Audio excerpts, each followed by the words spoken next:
Well, thank you very much. I think this mic will work. Yes, Tracy, thank you. So how many of you saw last year's presentation on the early history of Germantown? Okay, we're not going to do that again. So if you need to fill in your next door neighbors, please feel free. That presentation covered from about 1710 to about 1970. And this presentation is longer, and it covers from 1970 to today. So I would like to introduce our speakers. Deanne Walker, there's Deanne, and Deanne first came to Germantown in 1978, and you'll learn a lot more about that. George Zepp, George came in 1979. Bill Hollings, Bill came in 1992, but yeah, he's the newbie on the block. I first started coming to Germantown in 1981, and I accidentally bought a house there in 1986. So among us, we have about 150 years of living and working experience in the neighborhood, and have seen a lot of transition. So let me kind of set the stage from the end of the last presentation, where Germantown had just really hit the skids. And I liked this statement from the historical guidelines of Germantown. It says, during the decades of decline, many houses became rental property. Larger homes became rooming houses. In the 1950s, industrial zoning was put in place over the whole neighborhood. And houses began to get torn down or really extensively altered. Maintenance was deterred. Property values were depressed. Absentee landlords prevailed. It was in pretty dire shape. It was pretty much doomed. So that was the end of Germantown, or was it? By 1978, the neighborhood, the whole area was deemed blighted. It was adjacent to the area that was being torn down, called Hell's Half Acre, on the north end of the Capitol. And so we were kind of presumed to be next in terms of flattening it, turning it all into light industrial. But obviously, if you've been to Germantown, you know that Germantown did not die. And so this presentation is about how and why it did not die, and the people that contributed to its renaissance. So in 1978, a lot of the property in the neighborhood had been turned over to meat packers and food wholesalers. There were a lot of vacant lots. Many of the lovely villas and mansions in the neighborhood had been torn down. Some remained. The whole area, as I said, was zoned industrial, and the area was redlined. There was no way to get a residential mortgage. You could not get a mortgage in this neighborhood if you wanted to buy one of the houses in the neighborhood, because the area was zoned industrial. So that was a structural problem. So, George, you want to talk about kind of what things looked like and smelled like in the neighborhood when you came in 1970? Well, it was a whole different ball game back in those days. And some of us were a little bit surprised at what we'd gotten ourselves into, because out on the street, there were lots of street walkers. And we hear, want a date, every time some of us would ride down the street. So at first we were sort of amused by the hookers out there, and then we were sort of annoyed by them, and then we were sort of tired of them. And then finally we were determined to try to get rid of them, so we got the city to help us in that regard. And they were lessened. So that is one of our local professional women, yes? Yeah, and that's by the back of Elliott School, which you'll hear more about later. Yeah, so that's what Elliott School looked like in 1978. And we had stray dogs, and we had syringes that had been discarded in vacant lots. And we had stinky air, which we didn't count on, but there was the rendering plant nearby, and if the wind was blowing in a special direction, we would get it. And we would also get some smells from the sewage treatment plant that was down there. So we even actually had a smells committee to look into all this. So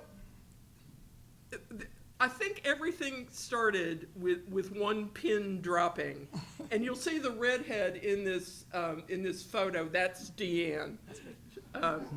And so, Deanne, you want to talk about the crazy decision that you made? Yeah. 1978, Joe Herndon, my past husband, and I moved to Rugby, Tennessee from Washington, D.C. He was president of Building Conservation Technology, had a degree in historic preservation. I worked at the National Trust for Historic Preservation, so we had an affinity for the built environment, both of us did. And we came to Rugby to work on the Big South Fork National River and Recreation Area, and also to do the master plan for Rugby, Tennessee. And in Rugby, George Zepp lived in Rugby. He was a descendant of the original colonists, and Michael Emmerich worked with Joe in the firm.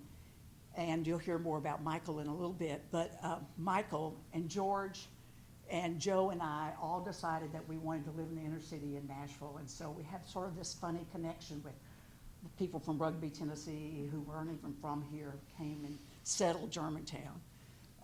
So Joe and I wanted to live in the city. We had lived in the city in Washington, and we came to Nashville, and we drew a circle around a 1 mile radius, circumference, I guess that would be, around Broadway, and looked at all the houses that were for sale or could be bought in that 1 mile radius, because we knew we could walk to town if we chose a place inside that thing.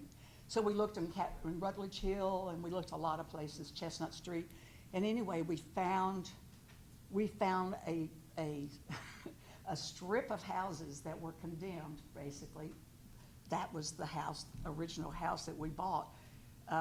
It was condemned, had a demolition order on it, and we bought the rest of the houses on that block from 1215 to 1231 because they were being sold by the frontage foot, and you saw a sign earlier, for $90,000. And the people who owned them lived in Green Hills, and they were just they assumed that all those buildings were torn down and the city could put heavy duty equipment or whatever on it. So that was the house we bought. It was the home of George Henry Ratterman, who was a really important person who he came early with the Buddickies and Assumption Church. That's what the house looked like when we first drove by it. The doors, there were squatters living in the house. All the floors on the first floor had been chopped up and were used as firewood. It was pretty bad. And that was the side of the house, had moss growing on it. And it had originally been stuccoed, and there was a little stucco left. But right after we bought that house, the piece of the wall there where you see the moss fell out. And so we rebuilt that wall with Brico block and then stuccoed it, and that's Joe and I on our ladders in 1980. The reason I know that is because those are the overalls I wore when I was pregnant with my daughter, who was sitting right there. Sitting there. So she is a native of Germantown and lived there since her birth in 1980. She was on that ladder with you. She was. And so here it is today. So, of course, the paint had to be removed from the outside, and then everything was redone. So, but it was a great place to live and raise kids, and both of my children grew up there, and it was a wonderful neighborhood. Yeah, the rest of the strip included this place. Yeah, this is Burdell Campbell's house, and Burdell's And there's right up Burdell. here. That's what it looked like the first day we drove by it, and there's the for sale sign by the frontage foot. So this was one of the properties that you bought. Yeah. Yeah, And, this was part of that strip that we bought. Real interesting thing, since some of you probably you notice all the windows have been blocked down, and of course the Campbells put those back the way they were supposed to be. But on the outside of that's Portland cement, that when the brick got bad, they just put Portland cement on it. And so we found these brick masons, and they came in and they chipped off the Portland cement and turned every brick around and put it back. And that's how that side of the house got put Recovered. like it is today. Yeah. And down the street in that same group we bought, these are the row houses, and what they looked like. They were all basically flop houses when we bought them. Women of the day, the evening, lived in these houses. And we bought all of those, and we were able to get some money through the Historical Commission and a revolving fund, and restored those houses and then sold them to people who wanted to live in Germantown. I think one of the things early on, those of us who came really early on, there were two things we worked at. One was we wanted to save as many historic properties as we could. We would do anything to save a house. And the other was we wanted people to move into the neighborhood. So we really focused on getting people, Recruiting people. Like, people to live there. like George. Like, And this was the other property that you bought along with the pieces right. on. There's a carriage house, which was behind the house that we lived in. You can see it. It's one of the only remaining brick carriage houses in Tennessee, and it's still there, and it looks very similar. And then this house we also got in that purchase for $90,000, is now the Germantown Inn. You cannot buy all of these properties for $90,000 today. You can't buy the bedroom on the front of that building for $90,000 today. And then, Bill, you can talk a little bit about Michael. Would you do so? Because he was important to the neighborhood. Michael was an architect, had a master's degree as well in historic preservation, and worked for the firm that Joe Herndon headed. He grew up in East Chicago, went to school in St. Louis, and then went to school in New York, so he was accustomed to urban environments. He bought a different house. There were 3 houses that belonged to a preacher, and he would sell all 3 of them or none of them, so Michael had to buy all 3. And George ended up buying 1 of them. Michael kept 1 as his house. And you can see, he said, so what do I remember from December '79? A barren winter landscape, lovely and unrenovated houses, many with no occupants, the prostitutes, the trash, and of course the syringes. I bought a house at 1229 6th Avenue, then subdivided and rented as a rooming house by the previous owner. 10 rooms with 8 tenants, including several professional women.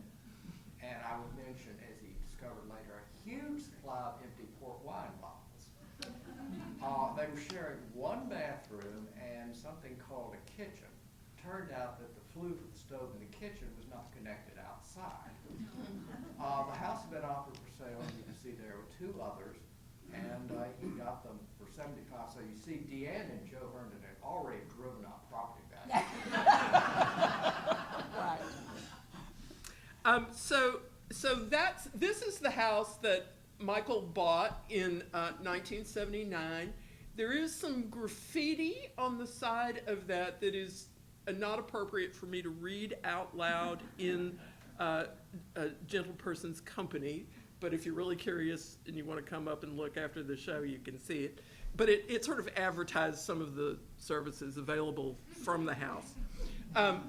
This is what that house looks like today from the front, and I own that house.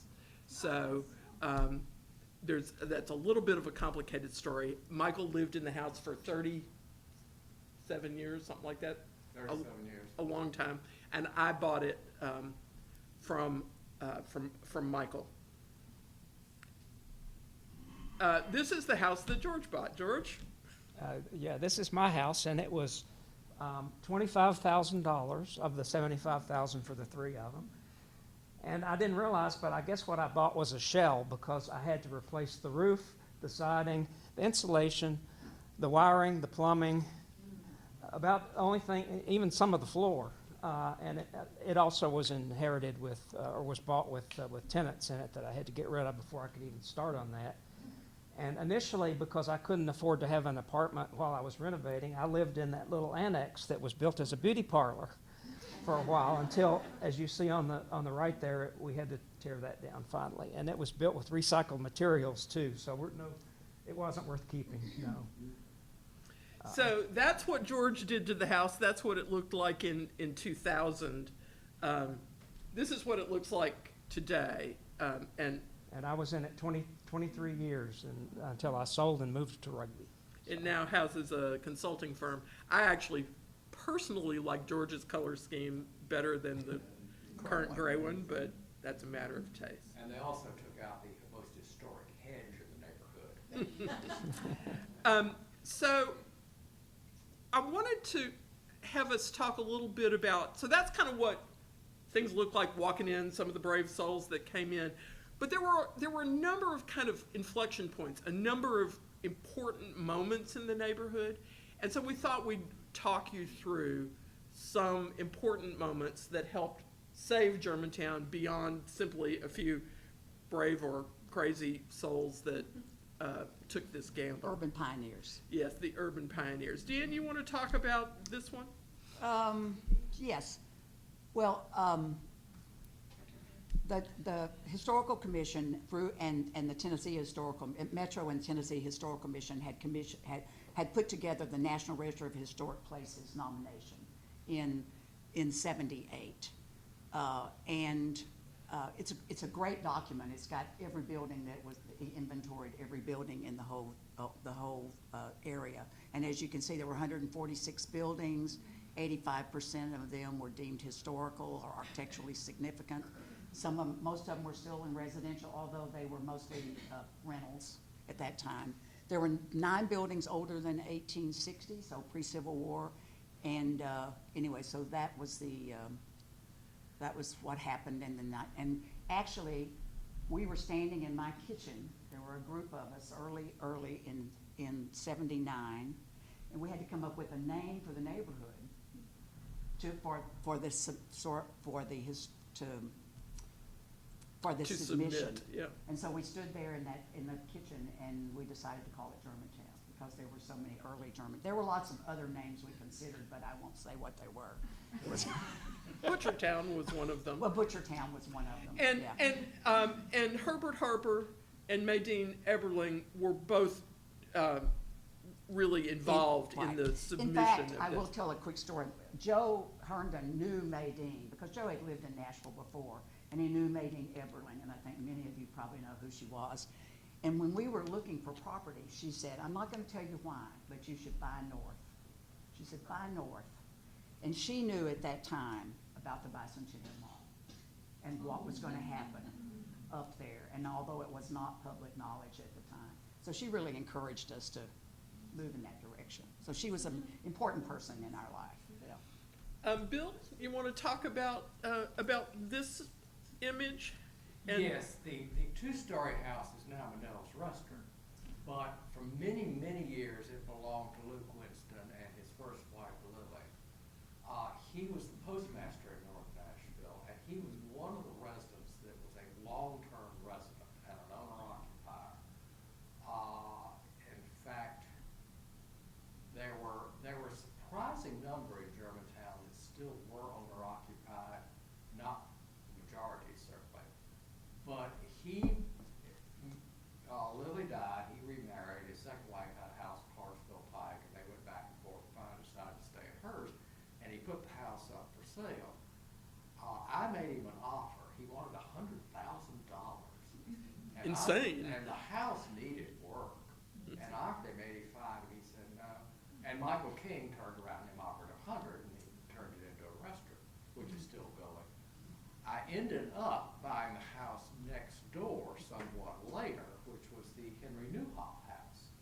And I will say as a sidebar issue, if any of you are available and want to come to Germantown on Saturday, May the 10th, we now have a Metro Historic Commission marker in front of the house that will be officially unveiled at 1 o'clock on the 10th. And that's the house now. That's the house that MDHA restored. As best I can determine, it was the first house that actually was completely restored in Germantown. They did it as a demonstration project with federal job training money, and they trained people in the building trades, plumbing, wiring, electrical work. wallpaper hanging. I'm not sure they trained them in that. They did one negative thing, which was they took a house that had never been painted and painted it. A sort of, it doesn't show in this, but it's a sort of yellow. Yeah, tannish yellow. And then it turned out that the city didn't own it. Something was scandal in the newspaper. They turned around and bought it, and then didn't know what to do with it. They used it as an office for the city, for the mayor's office in neighborhoods for several years. And then the best piece of luck the house had, other than the initial restoration, was Carroll and her husband, Bill Davidson, bought it and turned it back into a residence. But while it was still the offices, there's Mayor Fulton. And you will see Deanne at the end there With with my her daughter. lovely daughter. Well, you didn't know you were going to get Well, and that's how we humiliated. dated this pic. We didn't know exactly when this picture, and I said, well, Meredith is not, she was born in 1980 in August, so this has got to be 81. Yeah. This is how we date a lot of things, is by, you know. And the lady beside Mayor Fulton is Mattie Stratton, who lived in a house down at the end of the block. Beside her and just behind are Lois Winston, and I think their daughter. Maria, that's Maria. And George is in the picture next There's to George yeah, so- wearing a tie, Nancy Hardaway in the blouse, and I think that's Ross beside her husband. That's Rock. And this is, these are Matt, Ron Underwood and Mitch Watts, who bought a house on 4th early on. We sort of we had people on 4th, 5th, 6th, and 7th that bought houses.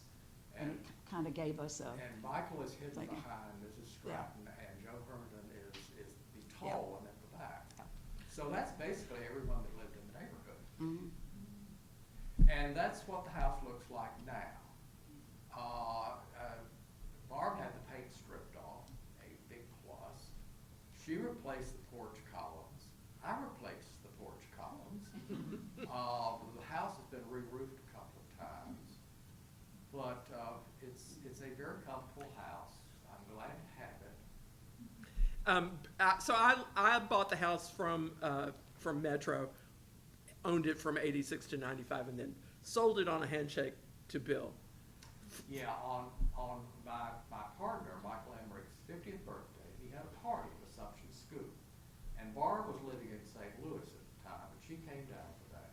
We made a deal in the kitchen of Assumption School that I'd buy the house from. And 20 years later, she came back to Nashville and bought Michael's house. So we just every 20 years or so We we just swapped houses. trade houses. Yeah. So this was another project, and George, you lived across the street from this one. You want to talk about this project a little Yeah, bit? this was sort of my view, but this was a house that was renovated by the Board of Realtors in 79, 80, and Nancy Hardaway was the president then. Some of you may remember Nancy. Some of you might remember her. It was an interesting little house, and they did an interesting, great job with it. It used to have a Section 8 apartment next to it that's now a vacant lot. But this house was occupied by a couple of psychologists for a while that were nice neighbors to us. They moved away, and then it became offices, and now it's a wine bar called Soust. But Burdell, you guys bought this house at one point. You owned this place? Yeah. That's the first house we lived in. Yeah.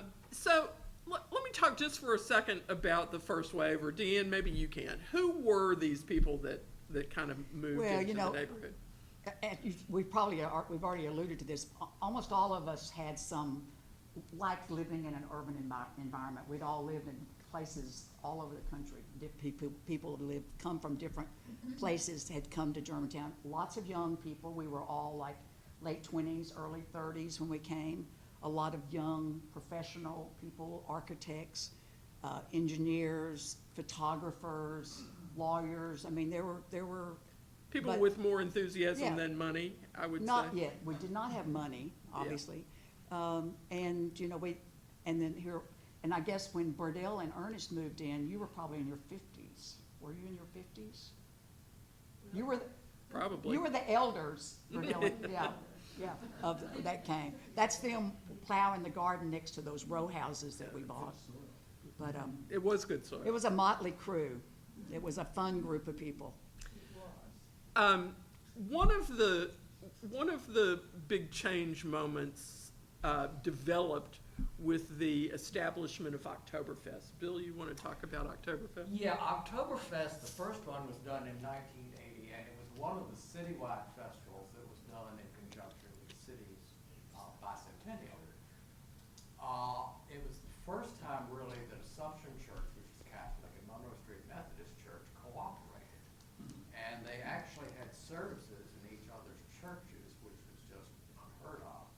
But it started off as a small event. It was on the corner of 7th Avenue in Monroe. You can see one of the booths with craft items there. There was German food. The first year there wasn't beer. They couldn't get a permit because it was across from your church. Even though the church was asking for For it. the permit. Yeah. That was resolved, and so beer was a regular feature after that. It went on at that same location for over 25 years, and it became more popular. Too popular. Well, it was a one-day event for most of that time. It became more and more popular, and finally a combination of the state fire marshals, I was city fire marshal, and the police department said, you've got to move to another location. It's just not safe here, and that Too was big, true. too crowded. You literally could not move down Monroe Street. Anyway, by that time, Michael Cade, Willis Manell's restaurant, had taken it over, moved it down to Jefferson Street, and now it doesn't really have much to do with the neighborhood, but there's a lot more beer now. Another one of the important moments was the establishment in 1980 of a neighborhood association. And I can't really say too much about how important a neighborhood association is for a cohesive neighborhood. The first iteration of it was called the Germantown Neighborhood Association, GNA. There was a successor organization established in 1991 called Historic Germantown.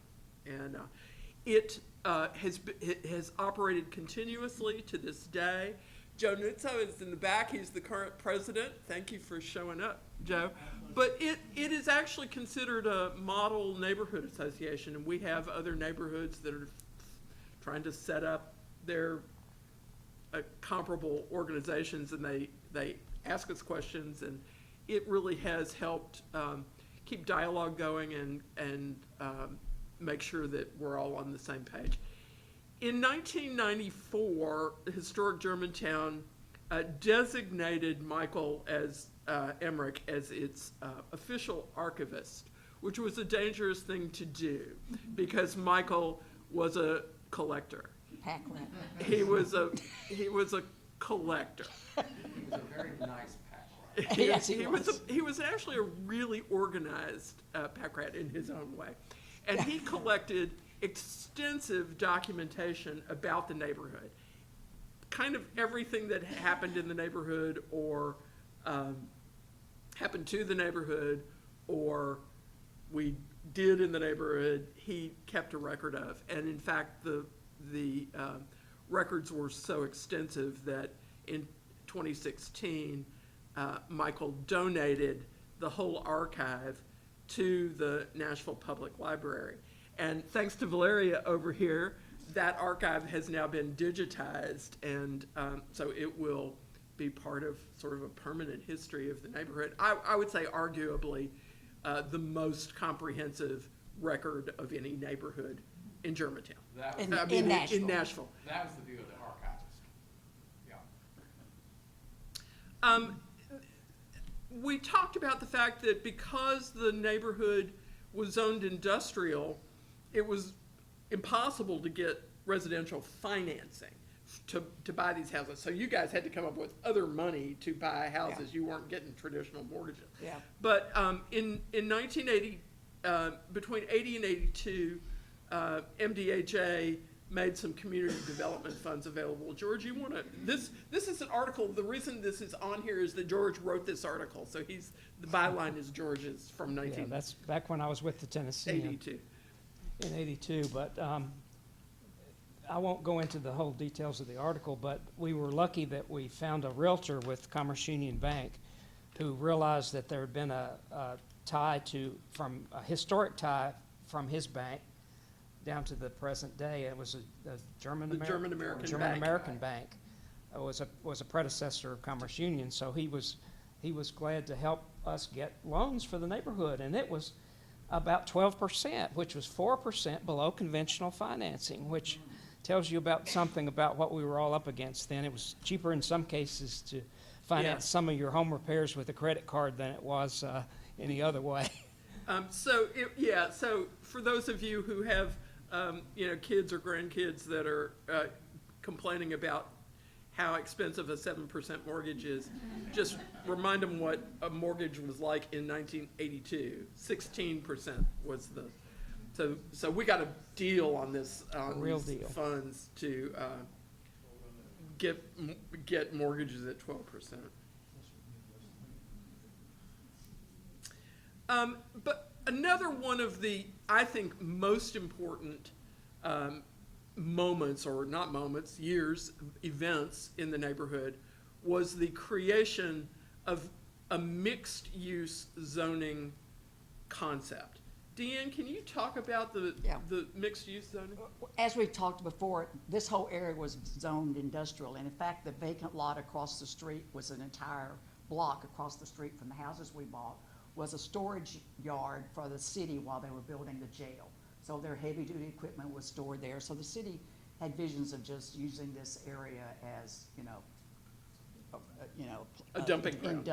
Dumping ground, industrial. So anyway, the first thing is there was not a zoning category for mixed use. So there was residential, there was commercial, there was industrial, but there was no zoning category that allowed residential houses in a commercial area or an industrial area.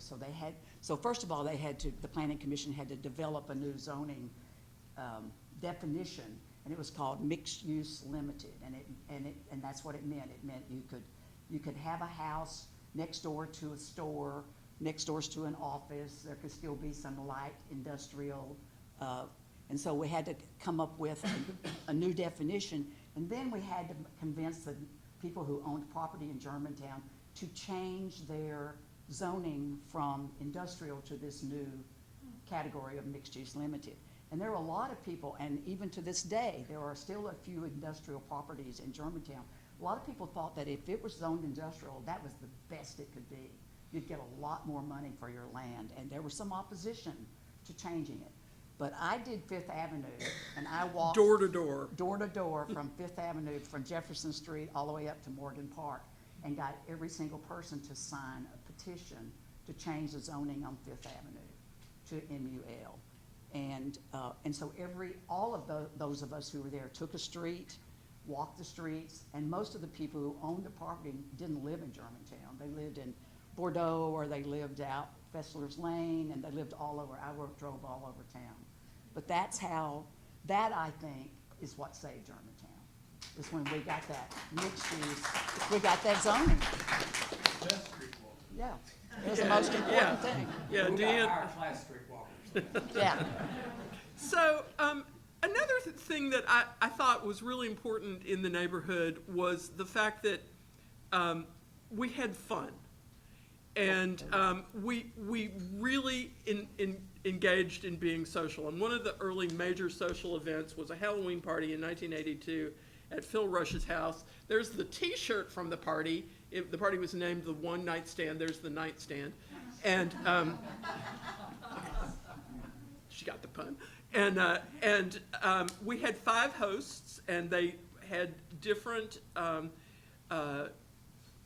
backgrounds, and we each got, I think, as I thought about it more when we talked about it earlier, I wasn't remembering, but I think we each got 25 invitations that we called dance cards, and you could hand out your dance cards to anybody that you wanted to. And so we had music business people, we had Italians, we had grad students, we had the clients of one of the major pot dealers in the neighborhood, we had drag queens, and we had bikers. And almost none of them lived in the neighborhood, and the neighborhood was still considered by a lot of people really scary. which was perfect for a Halloween party. And so we ended up having, probably over the course of the night, maybe 400 to 500 people came to this party, and most of them were people that would have never come to Germantown otherwise. And so we kind of made it a little, this party kind of made the place a little cool. So that was one fun thing we did. But we also did a few more upstanding things. Bill, you want to talk about this one? Yeah, the neighborhood started doing home tours back when they were very popular with a lot of neighborhoods. The first one we could get documentation on was in '83. And it initially started off with a small number of houses. We almost always started what was by that time the Mad Platter Restaurant on the corner of 7th and Monroe. The way the tour was operated changed over the years. Started off with a home tour. Then we went to a progressive dinner called My Fest, where you did 4 or 5 houses and you had a different course in each one. And we've done a Christmas home tour. And we've done home tours in conjunction with Oktoberfest. And then we had the pandemic. We haven't done one since then. Yeah, we didn't want But people breathing in our that houses. brought a lot of people in to Germantown. The neighborhood was arguably too successful in self-promotion. Because for a long time, a variety of things were done just to get people to come up to that part of town and see what was going on. So we did silly things. Bill mentioned the My Fest, but I have to mention Phil Rush and Michael Emmerich as the Easter Blues Bunnies. For many years, they would walk around the neighborhood on Easter and deliver hot Kreuz buns and tell stories, and it was expected. And the 5 or 6 kids in Germantown came to expect the bunnies to show up, and they did for many years. We had picnics. That's Michael and that's Phil Rush, and they found the other 2 polar bears, the 2 that were not in Edge Hill anymore. And that's a different story, that's a different presentation, but those 2 are now in Germantown and repaired. Another important moment was in 1990, and it had to do with being really activist as a neighborhood. This is the old Farmers Market warehouse store. Do you guys remember that place? Yeah. It opened in 1965, and the reason I know that is because I went to the opening. They had big searchlights, and I lived in South Nashville as a kid, and my dad and I started following the searchlights, and we ended up in North Nashville at the grand opening of the Farmers Market warehouse store. But by the 90s, the Farmers Market store had gone into decline. When it first opened, it was cool. It was a big. It preceded Costco and Sam's Club by decades. It was that concept. But it was on the rocks in 1990. So what we did, the neighborhood association decided that we needed to do something, and it wasn't widely promoted because the store was so awful that the Farmers Market warehouse store was actually owned by Kroger. And so we decided we were going to contact Kroger and see if we could engage them. And I actually composed this letter. I'm not going to read you the whole thing, but it's to the CEO. I had to go to the business library at the Owen School and look up who was the CEO, because there wasn't the internet. You couldn't look that stuff up. And so I wrote a letter to the CEO, chairman of the board and CEO of Kroger, and I said, enclosed is a check made payable to Delta Airlines in the amount of $250. The check should cover the cost of a coach ticket from Cincinnati to Nashville, because we want you to come down and look at this place. Because if you saw how bad it was, you would be mortified. And we mentioned at the bottom expired food on every shelf, swarms of cockroaches and mice, broken 3-wheel rusty grocery carts, exorbitant waiting lines, equipment that didn't work, parking lot full of liquor bottles and where people changed their oil in their cars. It was nasty. It was really, really nasty. It turns out that the person that I wrote the letter to was not the CEO and chairman of the board. He was the retired CEO, which was even better, because he called the new boss and he said, get some people down there. And they actually sent a team of marketing and community relations people, like 4 people came down and met with the neighborhood association. And they said, it's not what you say. It's not, we don't have expired food on any of our shelves.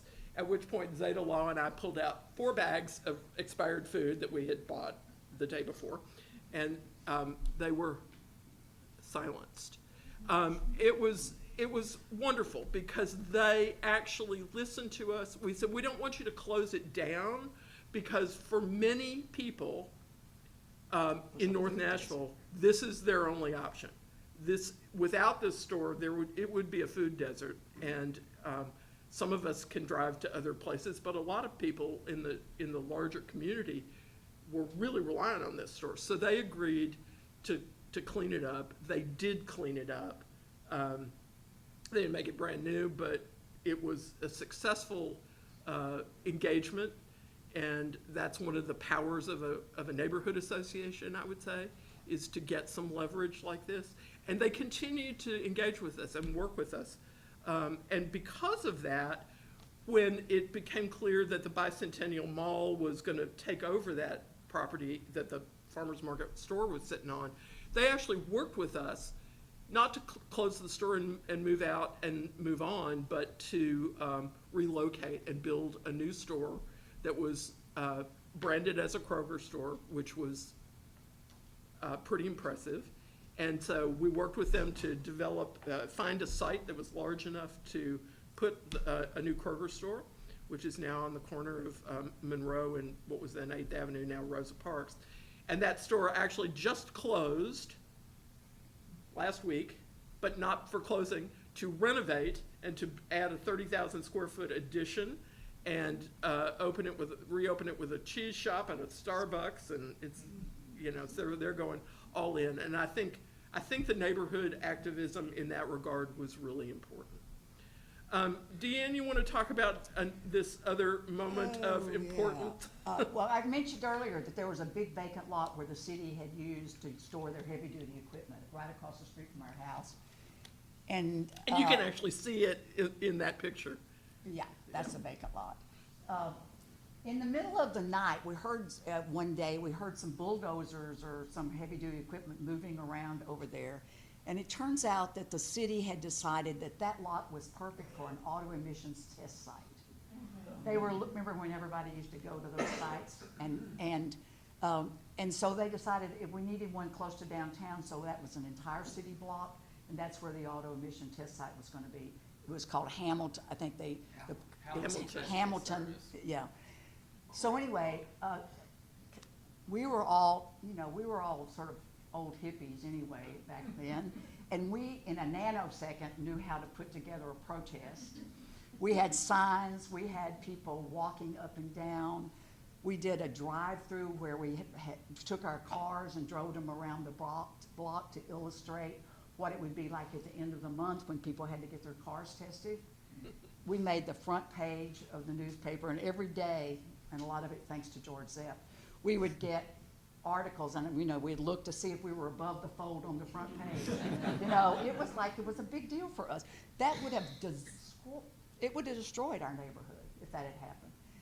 So there's our dog in the picture, and some of the folks from Germantown. And I have another photo of Burdell leading part of that march, so Yeah, she was yeah. there for that. But some of our neighbors, including Burdell and her husband and my husband and Marcia Jervis, I believe, all did get arrested and taken down to the jail. They didn't, I don't think, spend too much time there, but it made a big splash. And they booked us. they booked you. Oh, Yeah, they booked them. But So anyway, you think she's a sweet little old lady, but Those are the so ones that anyway, get you. Bill Boner was the mayor, and I think he thought, this was a bad idea. And so they abandoned this site and moved it out to Donaldson, I think is where they went. yeah, the city worked with us Actually, and it found went another site. down to just about where the state computer center is. Yeah. Oh, yeah, that's right, it went down there Because they first, already owned right, that property. right. So But anyway, that in- was a huge instead thing. of that gravel-filled chain link fence lot, this is what it looks like today. So that's what went in to that those. site, thanks to Yeah, some and folks. Scott Chambers and Andre LeQuire they called themselves Germantown Partners. They were able to get some of that money that we talked about earlier, that the city had somehow a revolving fund of money and helped them purchase that lot, or almost gave it to them if they would build houses on it. And so all of a sudden, we had these wonderful homes across the street. Much better And for there's, them. there's Janice over there, and she lives in one of them, Yes, an original owner. original owner, yeah. So, as you now know, we managed to get the neighborhood changed largely from industrial zoning to mixed-use zoning, which allowed for residential and businesses and, commercial uses. And one of the things that's happened in Germantown over time, and is, I think, an important moment, is the Germantown Restaurant District. These are kind of the original Germantown Restaurant District. Deanne, you want to Oh, talk yeah, about when we these? first moved there, the White Cottage, you probably remember that, was like right at the heel of the old Jefferson Street Bridge. The White Cottage was there, and Charlie Nickens had a barbecue place on Third Avenue in Jefferson Street. And then Speedy's Grill was on Fourth Avenue North, Fourth and Monroe Street. And when I first moved in, Speedy Oliver owned this place. That's where all the neighborhood meetings were held. We would go over there and have breakfast together, and the board of Germantown Neighborhood Association would meet there, and it was one of those cafeteria style places. But those were the original restaurants when we moved in the area. Then it started to change, and there were a few important additions in the restaurant category. Deanne, you want to mention Well, these? here, this corner here, the one on the right, was originally Fair Grocery Store. When there's a Fair School on Fifth Avenue, there's a historical marker, you can see it. That was a grocery store, and I think it had pharmacy in it at one point. The Hardaways bought that first, and then 1983, it was sold to a couple who opened a restaurant catering business there in 1983. Later, it became the Mad Platter, and Marcia Jervis and her husband owned that, and for many years. And today, it's Mother's Ruin, which is a New York Or outfit bought. Bill, It's a Bill bar. says that because his house Yeah. is on the back Bar. side of that picture. Yeah, but so so since it's, from the early, it's always become a restaurant on that corner. It's a very important thing.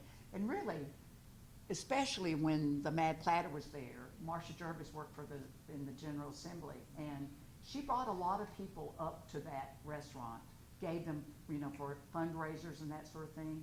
And so a lot of movers and shakers came to Germantown because of that restaurant. They came there to eat, they came there to do fundraisers and political things, and she was very instrumental in bringing some well-to-do folks up that way, just to, make it a legitimate And place. Monell's came in 95. Germantown Cafe, which is on Fifth, opened in 2000. And then the City House opened in 2007. And part of what put Germantown's restaurant district on the map was that Tandy Wilson won a James Beard Award for the restaurant in 2016. So we were now world known for restaurants. So here's a list of the number of restaurants and bars in Germantown today. We can walk to all of them. We would rather a few of them go away, but many of them are quite wonderful. So if you're walking around the neighborhood exploring, that you will not go hungry if you bring your credit card. There were other important moments, and one of them clearly was the development of the Bicentennial Mall, along with the building of the Tennessee State Museum and the new library and archives.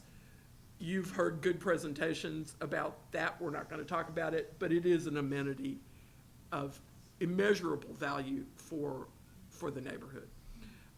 Bill, you want to talk about Worthen? Yeah, Worthen was originally two cotton manufacturing businesses, finally taken over by the Worthingtown in about 1930. They mostly made bags, and Like they feed had, bags. Yeah, they had the huge brick buildings, and then they built a frame metal clad building in the back.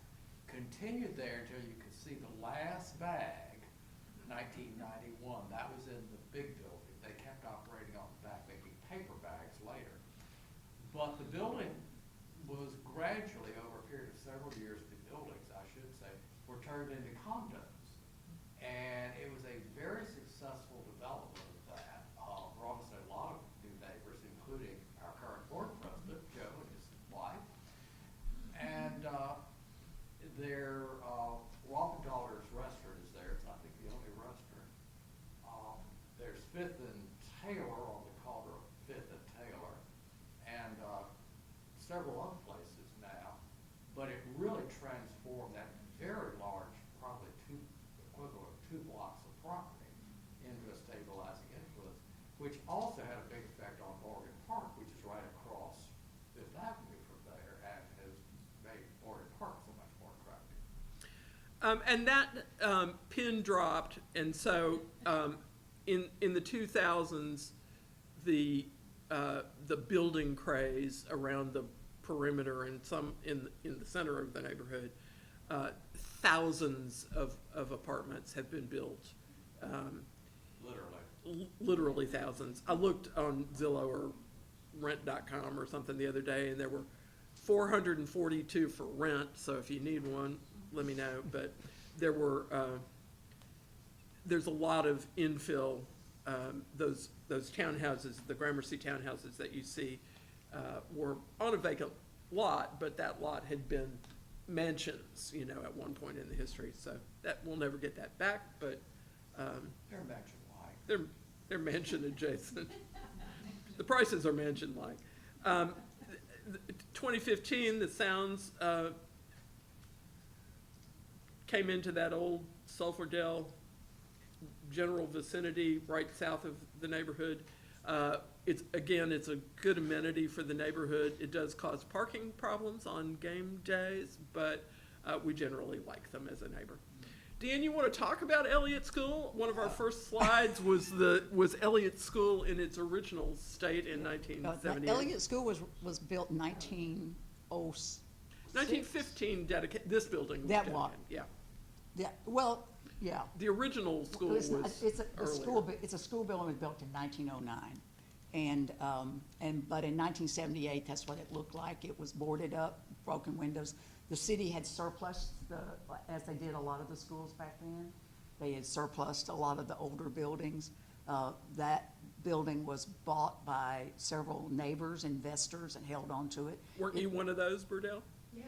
Yeah.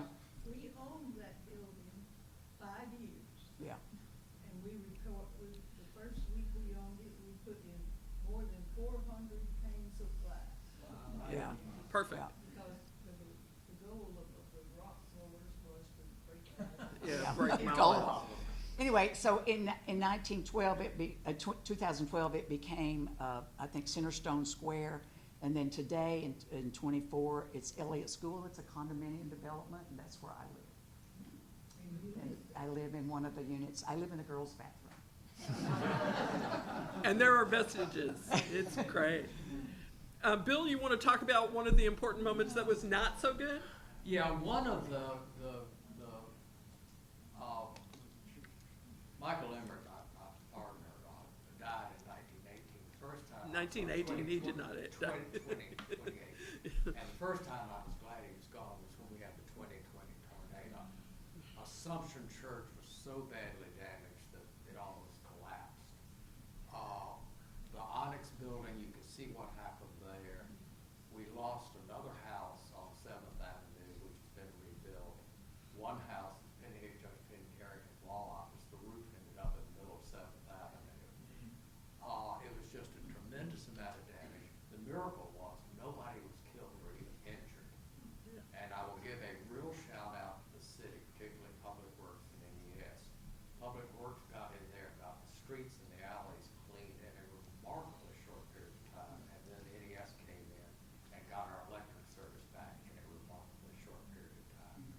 some of the new apartment buildings were hit badly. The one building that was in the path of the storm and had virtually no damage was Elliott School. Thank goodness. But it was sort of a defining thing. I think practically everyone got a new roof out of it, if nothing else. At least part of one. And, Oh, I'm sorry, Bill. And Assumption Church, and I'll try and get us in that on the walking tour, they took advantage of that situation to do a magnificent redo of the interior of the church. Yeah, so if you come on the walking tour, maybe we can talk our way in. Yeah. Okay. Talk a little bit about the Newhoff transformation. My people, in the sense that I have Henry Newhoff's house. He and his brother came here in 1897 with their remarkable innovation, pre-cooked boneless ham. Took Nashville by storm. They were encouraged to stay.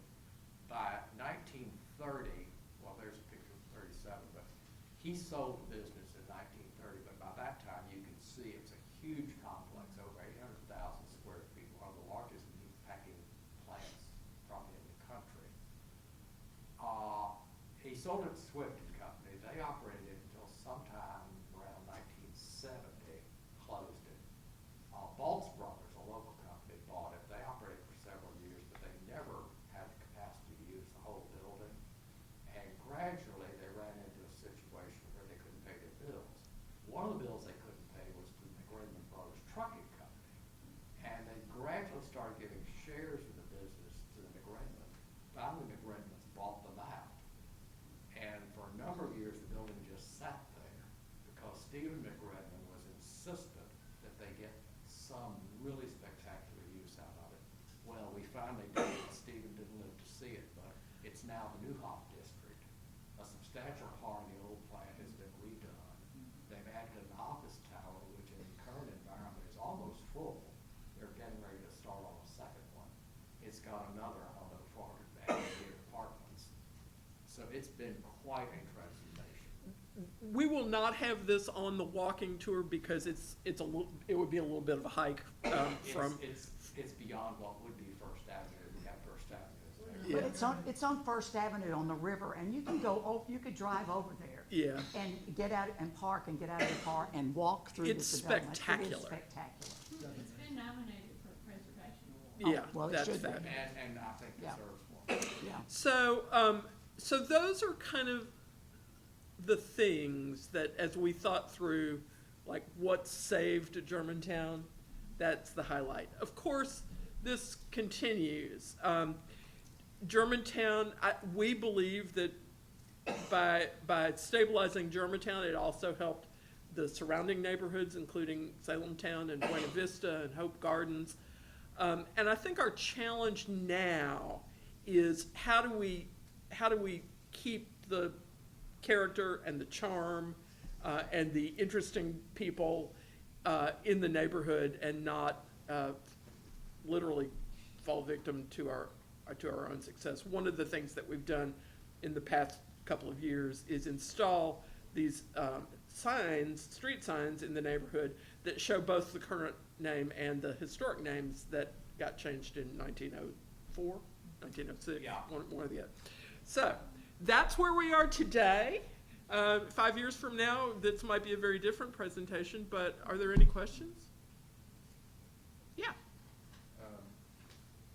Back, I guess it's sometime in the 90s, I saw an article about Germantown, or somebody did a photography book on Germantown. I didn't even know we had a Germantown in Nashville. I guess you could explain why here. It seems to me somebody should get at least some of the credit for downtown, that whole area, is Mayor Fulton. He came in 75, then the movie Nashville started out with the showing Lower Broad there, and it's mostly orange bar with Triple X. They call it Triple X Ranch. And I think he should. Fulton said he wanted to revitalize the downtown area. Everybody laughed at him, but look what it is now. There are people living down there, and so forth. That is, Yeah. Well, you saw, you're right. I mean, Fulton was one of the thought leaders in this process. You saw him in one of the photos, and that was in the house that his offices renovated. That was the house that I lived in and then Bill lived in. He was so- the mayor who basically supported using that seat of job training money to do the house. To The renovate other the thing house. that Germantown owes Mayor Fulton is he supported both repairing and replacing the sidewalks with brick sidewalks. And that's one of the defining features of the neighborhood now. One thing I found down there that it would be difficult for me to move is there's no parking. I mean, it's all parking out on the street. Does that turn into? You know, a problem for people? that's one of the things about living in a true urban neighborhood. You go to New York, you don't get parking, you know. Same in DC where I live. Right, so it's just one of the challenges. There are alleys, several of us, like Deanne had a carriage house behind her house. I have a carport behind my house. Bill has a garage behind his house to come and go from the alley, We so. became very good parallel parkers, though, as a Yeah. result of this. Unfortunately, If the we weren't people that come before. to visit and eat at Monell's are not good parallel parkers, so. But There they're was- quite amusing to watch. Yeah, there was a question in the back, yeah, or a comment? Yeah. For Deanne. Uh-huh. Didn't Polly Cook live and work? On in Fourth one of your Avenue, houses? yeah, both her dad, or Charlie did too. They lived in a house on Fourth Avenue in the 1300 block. So Polly Cook is an artist, Yeah. a Both she ceramicist. and her husband, Yeah. her father were both artists. Pretty well known. All right, well, I think we've taken more than our time, Gene. Thank you.